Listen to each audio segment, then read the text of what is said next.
Hey everyone, Alex here. Welcome to another edition of the Bandsaw Life. Now today I want to show you a step-by-step on how to make the step board. This is a pretty simple board, and once you've done it once or twice, it gets a lot easier to do. I've got pretty much everything that I need wood-wise here to get started, and what you're going to need to make this size board, which is a 15-inch by 15-inch board, I've got 2 pieces of cherry that are 1 foot long, 6 inches wide, and those are 1.25 inches thick. So we're going to need 2 pieces of that. We'll need 2 pieces of walnut, which are 1/2 inch thick, 6 inches wide. They're also 1 foot long. And then you're going to need 8 pieces of maple. Try to make it as clean as possible. These are going to be your steps. Those are just standard 3/4 inch by 2 inch by 12 inches long. You'll also need 8 pieces of walnut, which are standard 3/4 inch thick, 2 inches wide, 12 inches long. Once you've got that, you're ready to do your first glue up. So let's get started. Now the first thing that you're going to want to do is to glue your 1/2 inch piece to your 1.25 inch cherry.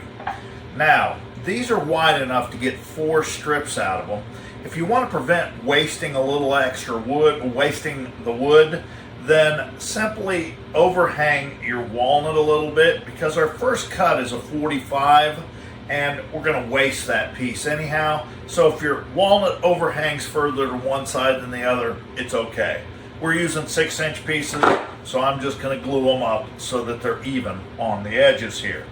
Now I'm going to use Titebond 2 because that's my preferred glue for end grain cutting boards. I feel that end grain gives a lot more than straight grain does, and it will definitely prevent your boards from cracking, allowing that glue to move along with that wood.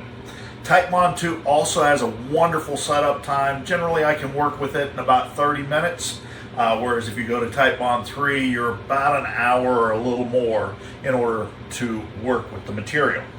But I also apply my glue with just a simple paint roller.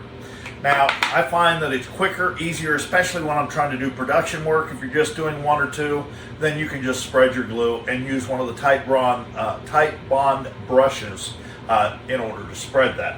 But the way that I'm going to do this, we'll set that bottle off to the side. My preferred clamps are the pipe clamps. I really enjoy using pipe clamps. I find them easy. I can make them any length that I want. And the thing I love about them the most, they've got a handle that I can turn. And it seems like the older I get, the more I want some leverage. So what we're going to do is I'll set my walnut off to the side here. And I'm just going to apply that glue to one side. Remember, when you apply glue, only apply glue to one side. Reason being, in my thought process, is when you apply glue, it basically soaks in and almost dries right to the surface. Remember, by applying glue to one side, you're actually allowing the glue and fibers to stick together, not just glue. So I've got that set. We'll just set that right there on those clamps. I'll do one more.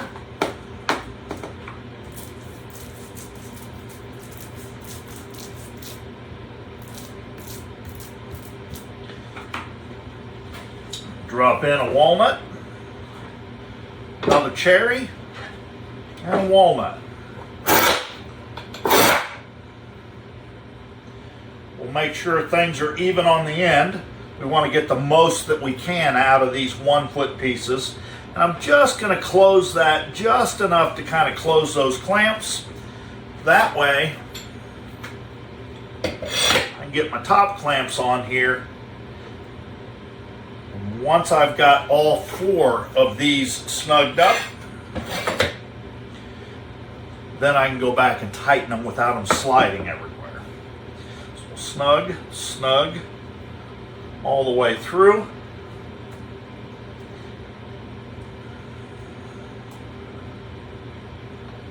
Make sure everything's good and tight there.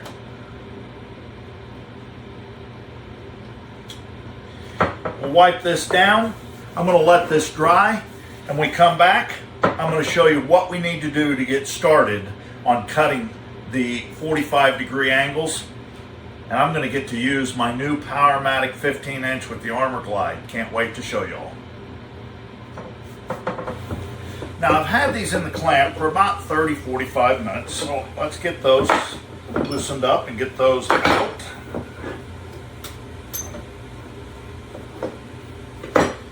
We should end up with two separate pieces. Our walnut is now glued to the cherry on both pieces there.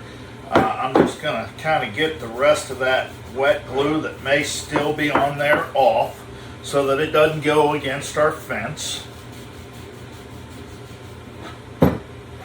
So both sides are now clean. Set these clamps to the side.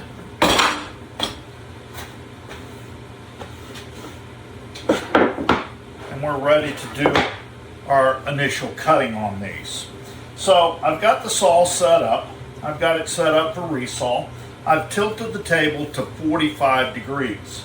Now I've got the mag fence on this saw because we're going to be doing 45-degree points, and if you use a regular fence, that point can get up underneath the fence.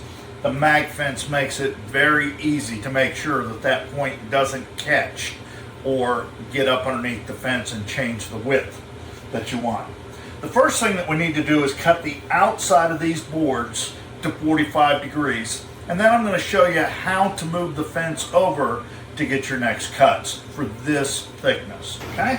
All right, so I've got my fence set as close to the blade as possible without it actually touching it, so that all I need to do is basically take a 45 off the outside edge of this.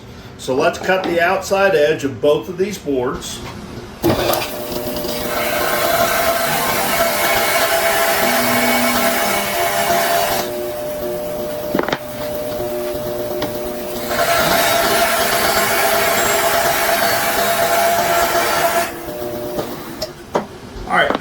To adjust the fence so that we're 15/16 out is I'm going to just use a set of fasts, and I'll see if I can't zoom in to show you this, but I'm going to move that fence out to where the bottom edge is touching the fence and the inside of this is essentially 15/16 of an inch away.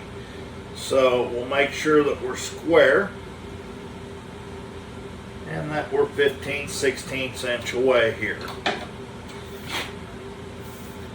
Looks good. I'll show you a close-up of this. So as you can see, I've got the fast touching the fence, and the inside edge of the blade is set at 15/16.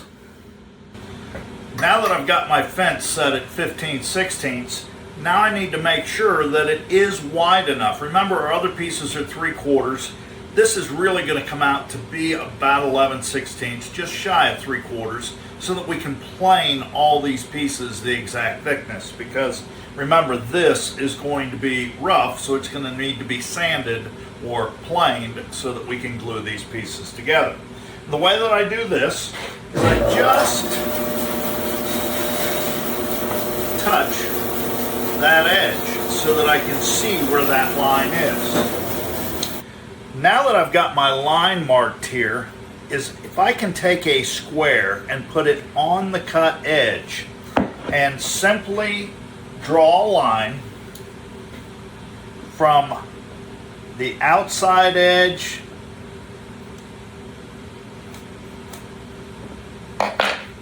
to the inside edge, which you can see that line right there, and it gives me a perfect triangle, I know I'm at the right width. If it's too narrow, it won't quite reach. If it's too wide, you're just wasting material. But it looks like we've got everything pretty much dead on. Again, this should measure out to be about 11/16.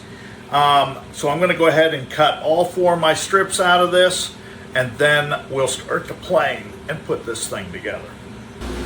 All right, let's get 8 strips out of this.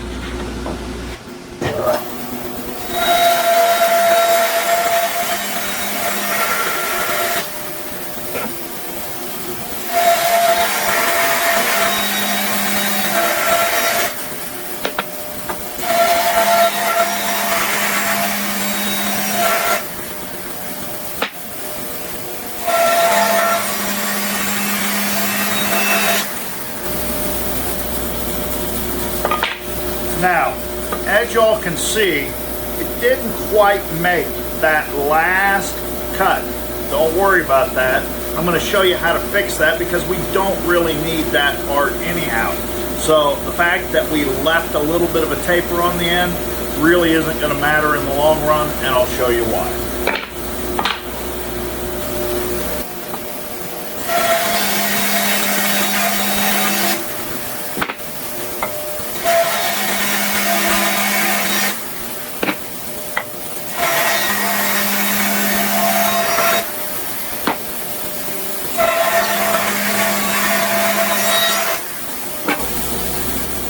We've got all 8 pieces cut. The next thing we need to do is cut our tails off, and I'll show you how we accomplish that. Now the next thing we need to do is to put our fence on the inside and bring our table back to 90 degrees. So we'll just put that right over here to get that out of the way.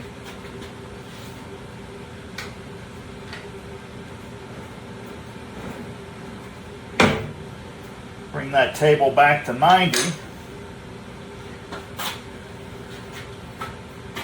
We'll move our fence on the inside here. All right, so once we set our fence, we want to adjust it so that we're basically cutting everything but we want to cut the color away, and we want to cut as close to the cherry as possible.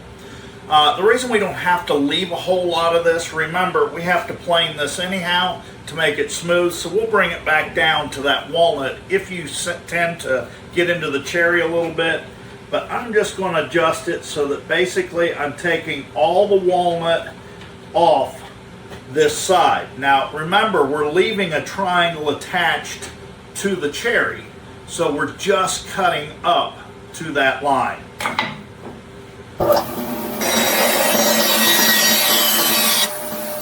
So as you can see, we've cut all of that walnut taper off right down to the cherry. And then all we have to do is rotate that piece.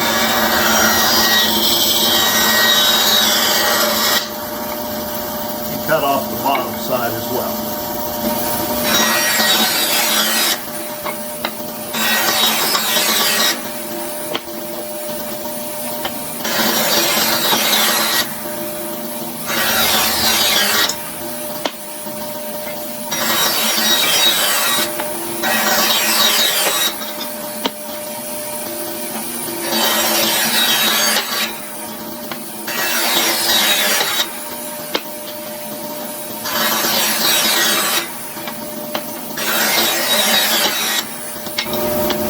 Now, remember those pieces that I told you not to worry about on the tapered end where the walnut didn't quite overhang enough to get that perfect taper?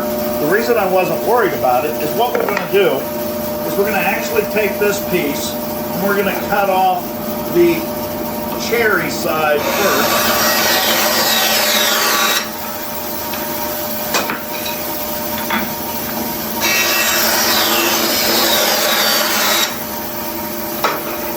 Now instead of relying on that point, we're going to adjust the fence so that we just take everything but that taper off. So I'm going to mark it or set it so that it's just outside that cherry edge.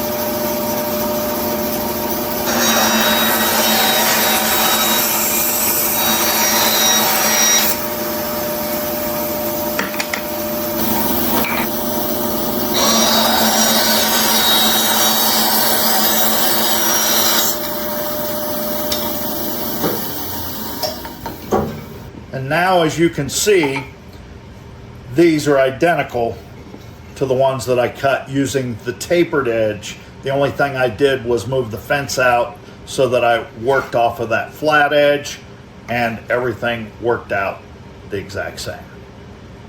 Now we're ready to plane these as well as the other pieces so that they're all identical and glue them together.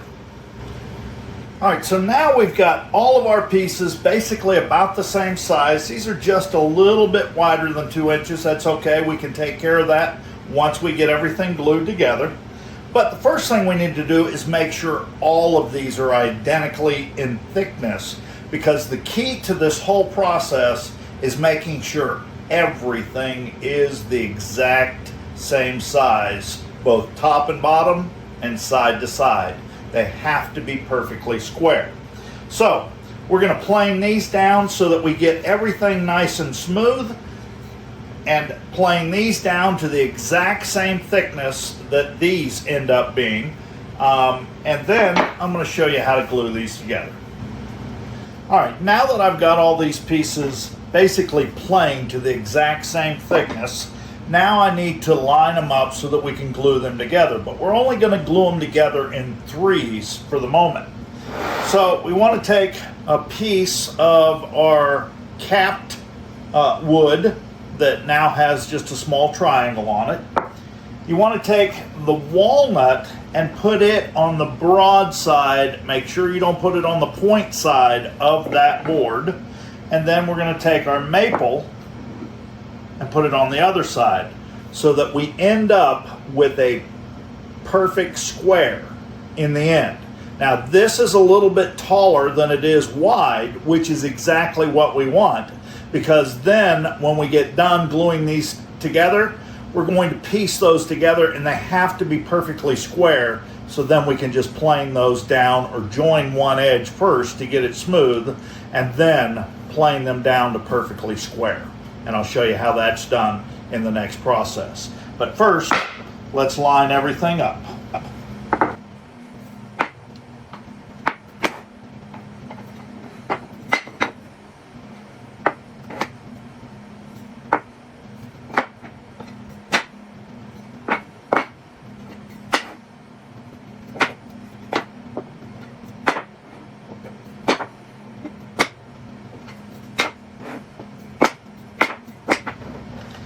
So now I'm going to get these in the clamp, and again, we're just going to glue up in sections of 3. There will be no glue between the maple and the walnut, and I'll show you how that's done.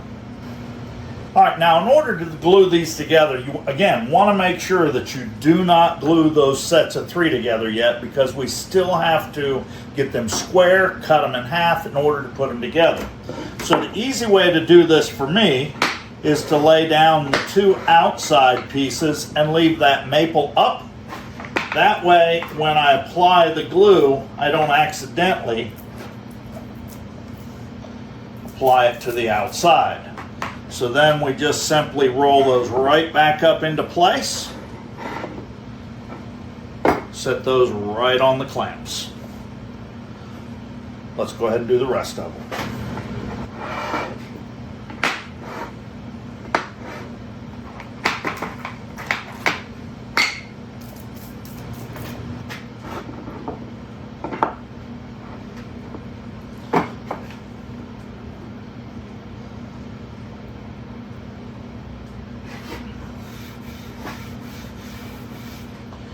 All right, now I've got everything lined up. You'll notice I kind of wiped the counter off in between because, again, I don't want to get glue between these, and just a little bit will cause it to stick. So we'll close those clamps. We're going to make sure that the edges are all fairly even. We don't want to waste too much of this. We do have some extra to play with at those 1-foot marks. Make sure everything's down and against those bar clamps. We'll just close that up. Close that up. And we don't want to tighten it right away. Y'all know what happens when you tighten clamps and you've got wet glue. It tends to shift and give. So basically I've just closed those clamps just enough to kind of make that glue get as tight as possible in there. Then we'll take our third clamp Put it right here on top. And again, just close it and let it set. If you try to tighten it too quickly, those things are going to shift and move, and it's just aggravating more than anything.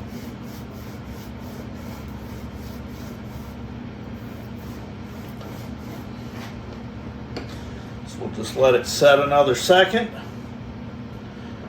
Just slight tightening. Always like to keep a wet rag handy. Try to get as much of that glue off as possible. Not so much for cleanliness, but so that when you get ready to do them again, you don't have to scrape it.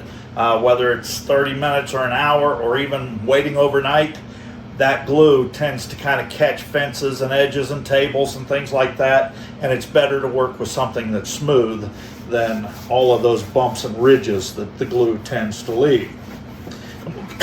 We'll get the back side of it here as well. Soon as we get this to where I'm sure that it's not going to move on us. So we'll give that just another 30 seconds or so. And we don't have to reef on these. All you got to do is get them good and snug. We don't have to have them so tight that you're indenting the wood or causing a warp or a twist. So those are good and solid. We've got good squeeze out all the way around. I'm going to wipe this down, and then we'll come back, take these out, and I'm going to show you how to square these up before we do our next glue up. All right, so now that we've got these out of the clamp, we've got all individual pieces here. And what we want to do is first we want to join either the top or the bottom, either one, so that basically they are square to the outside edge. That way when we run them through the planer, they're going to be perfectly square. See, what happens is if you have some undulated edges and you run it through the planer, well, it could tilt it, and then when you glue it together, you're going to have these kind of wavy steps instead of perfectly square steps, and that's what we're trying to avoid. So we're going to join one edge, and then we're going to run it through the planer. And don't forget that when you plane it, if it becomes thinner this way than it is this way, make sure that you take it off of the dark side. And the reason I say that is this is your step side. This is your void side. And if you take it off the step side, it makes the steps a little bit thinner. Whereas if you take it off the void side, no one's really going to notice.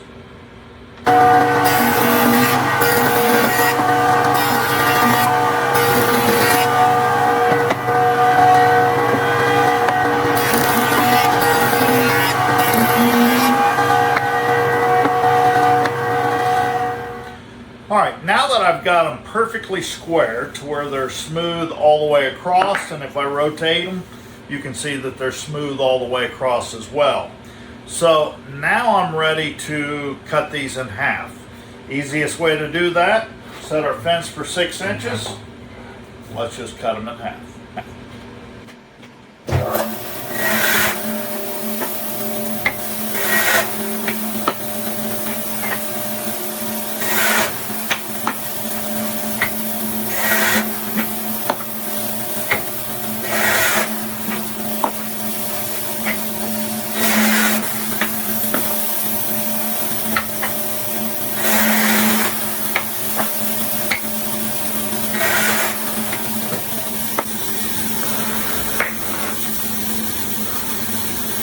Now that we've got them cut in half, now we need to lay them out so that we can do our second to the last glue.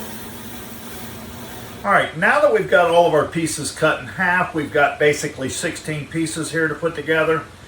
You want to lay this thing out in 2 separate panels, but I can't stress enough, you have to be extremely careful. You can still get a step pattern and still mess it up. So here's how I'm going to lay this out.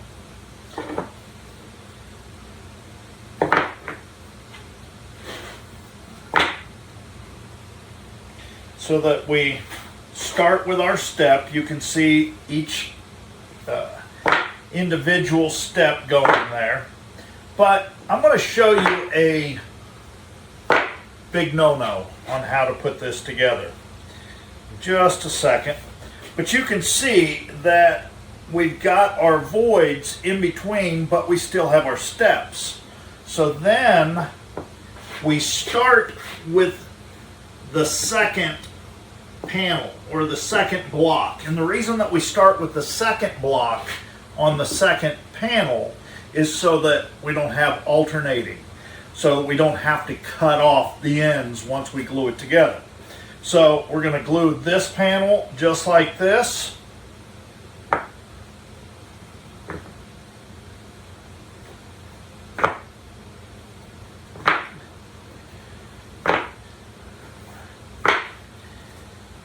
So now you can see we've got two separate panels and we've got that perfect step there.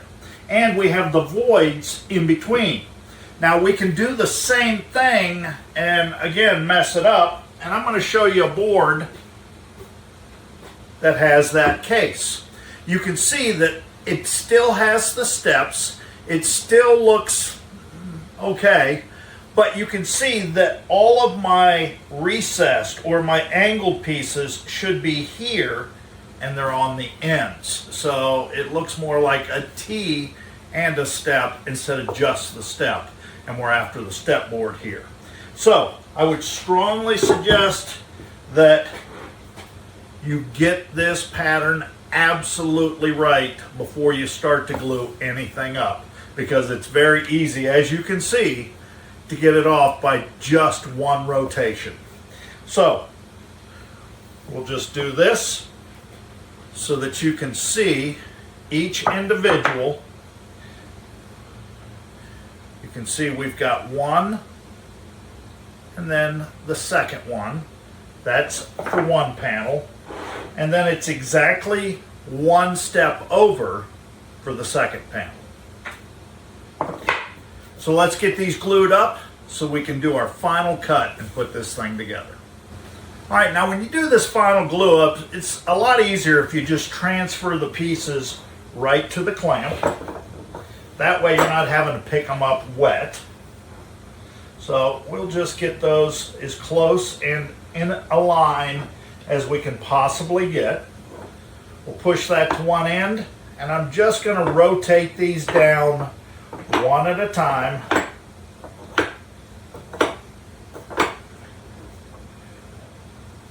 We'll leave that last one right in place.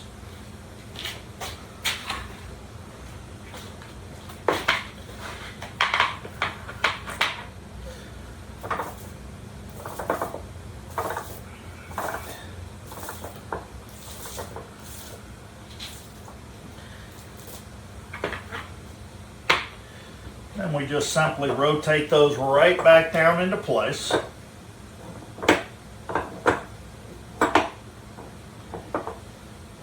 Close your clamps and then align.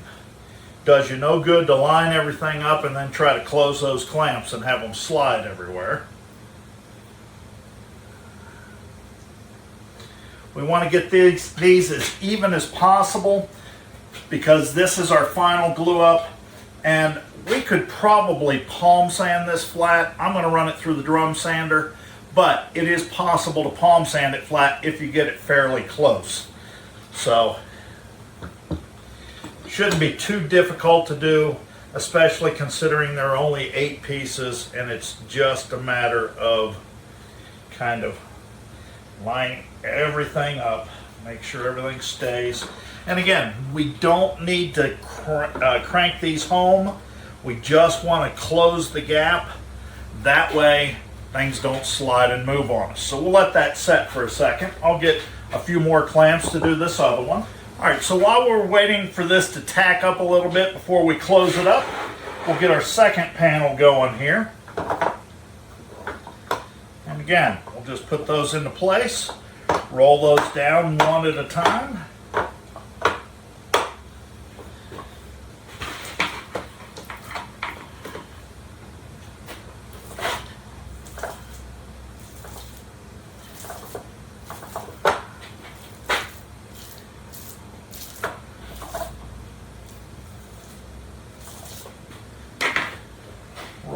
right back down into place.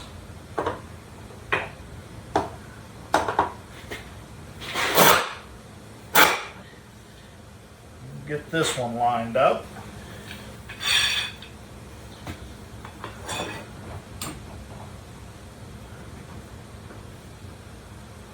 Just close that up. Make sure everything's still in line. Close and close. And we'll come back over here and put just a little bit more pressure on this. And it seems to have tacked up nicely, so I can go ahead and close that up.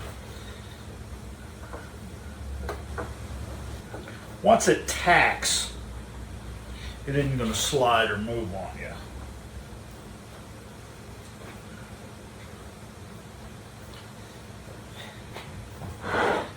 See where we're at on this one.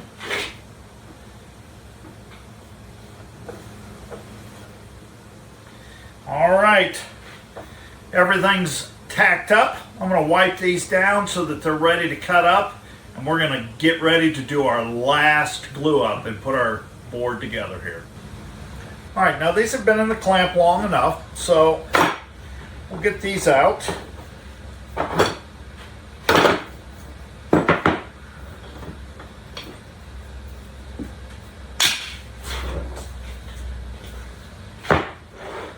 Now we've got our two separate panels. So what I'm going to do is I'm going to run this through the drum sander just to clean it up. Again, you can palm sand it. There's not enough undulation there to really kind of mess you up, and it's not end grain, it's long grain, so you should be able to get it nice and flat on both sides so that we can cut this out and get our final glue up put together. All right, now I've gotten my pieces perfectly flat on both sides. All I did was just run it through the drum sander 3 or 4 times. It's good to go. Again, might take a little longer palm sanding it, but it can still be done. Now we've got to get one edge straight so we can take our strips out of the rest of that board. We want to set our strips at about 1.25 inches because these are 6-inch pieces, so that gives us 4 strips out of each one. So I use a simple little jig. Now this is a jig that you can make at home. It's just basically a square fence attached to just about any type of material that you can find, and I'm using just a simple miter bar. Now if I was cutting strips into small pieces across, then I would go this way and push the piece in. But since these pieces are so long, I'm going to turn this thing around so that I can use the fence to push that through and get a nice straight cut. I'll show you what I mean.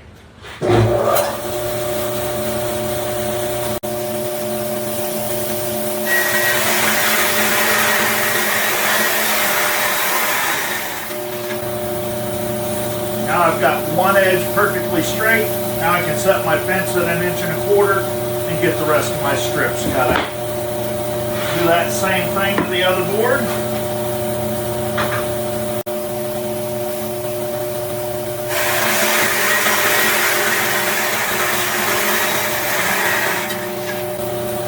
Now we've got both edges good and straight.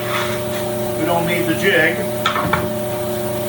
So we're going to set this fence up at 1.25 inches. Use our fast.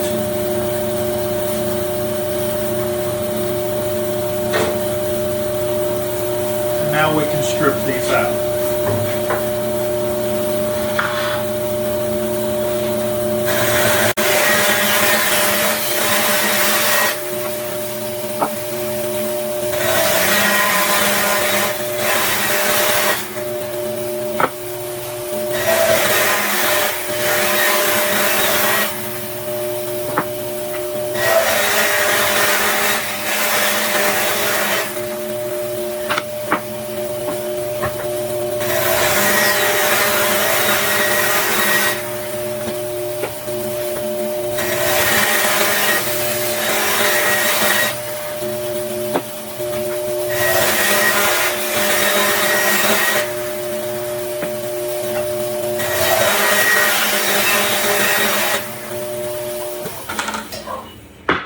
So now we've got 4 strips from each board, and I'm going to show you how to put this thing together. All right, now before we can put these together, since we cut these on the bandsaw, we've got a little burr on the bottom edge.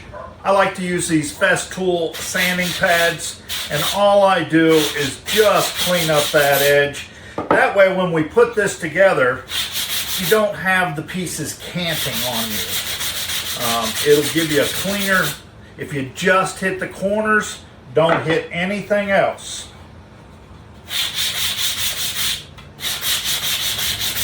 Get the bottom side of the other panel. And you want to keep these separate.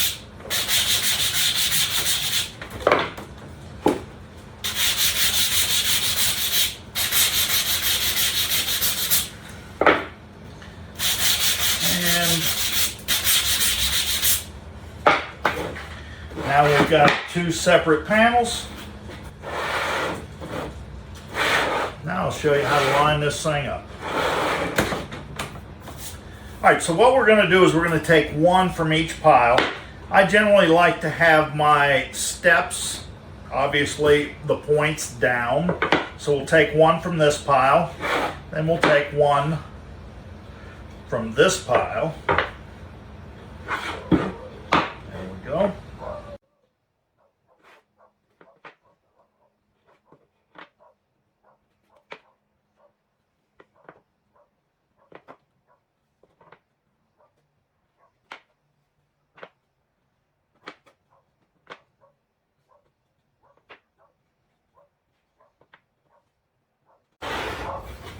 Voila, we've got a board. Get this thing glued up, clamped up, and get that final sand on, and then we'll go over some finishing. All right, now this is a lot easier to do the gluing when it's already in the clamps than transferring it to the clamps. So I've got everything set in the clamps, and then all we have to do is stand up each piece, leave the last one laying down, put glue on that side, and we'll glue up this end.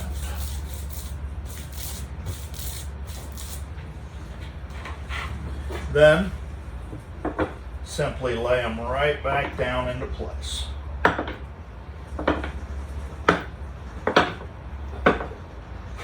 Close our clamps,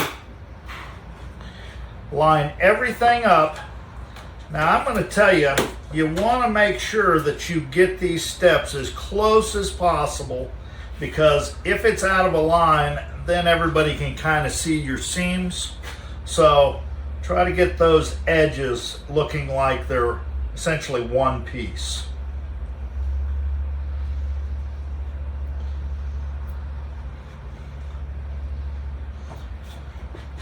Just close those. Just close that. And we'll take our third clamp.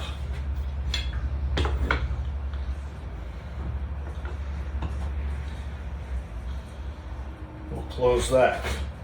Make sure nothing moves. Always recheck after you put just a little bit of tension on that clamp. That way,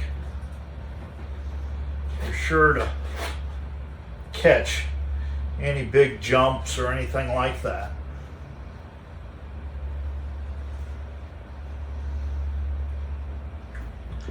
And then half a turn, half a turn, half a turn. Let it set for about 30 seconds. Again, what we're doing is we're getting that glue to tack up. And once it does, then you can go on and tighten everything up. It's not going to move.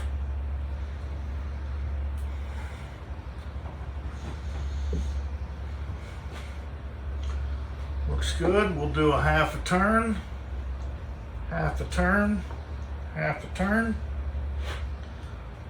Seeing squeeze out everywhere but right here. Let's see if we can get us just a little bit. There we go. We want these solid, but remember this is end grain, so it can compress. So if you get too tight, you could crack it. Looks good. So we're gonna wipe this down, let it dry, take it out and sand it, and then again we're gonna go over some finishing. And just like that, we've got a beautiful finished board. Now I run this through the drum sander to make it flat, and now I'm gonna let it set for about a week.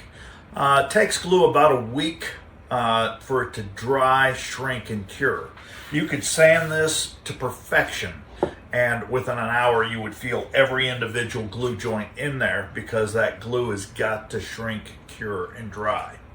Now, when you let this set, make sure that you leave it set on edge. Do not lay it flat. If you lay it flat, what's going to happen is it's going to bow up. And the reason being is the moisture can escape faster out of the top than the bottom. So basically, as those hairs open up, you get that bow.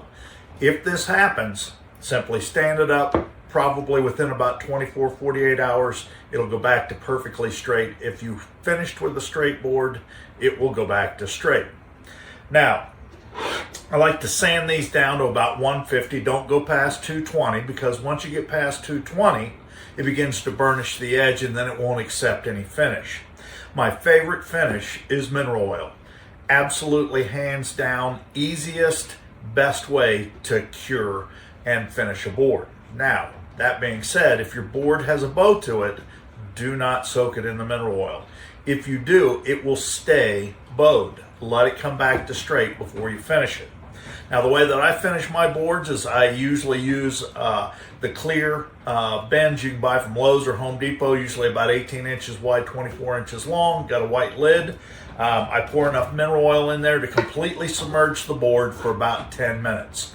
Pull it out. I usually keep a squeegee in my bin, squeegee it off, put it on a rack for a day or two, because it will bleed that mineral oil back out of the board for about a day or so. And then once that's done, Woodcraft sells a wonderful finish called Howard's Butcher Block Oil.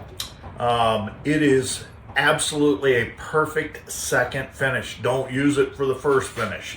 It has beeswax in it, and it'll plug those pores up before that mineral oil gets all the way through, and that's why we use pure mineral oil. You can buy mineral oil just about anywhere, drugstore, grocery store. Just go to the poo powder section, look at the bottom shelf. Remember, if it's safe enough to take the poop, it's safe enough, food safe.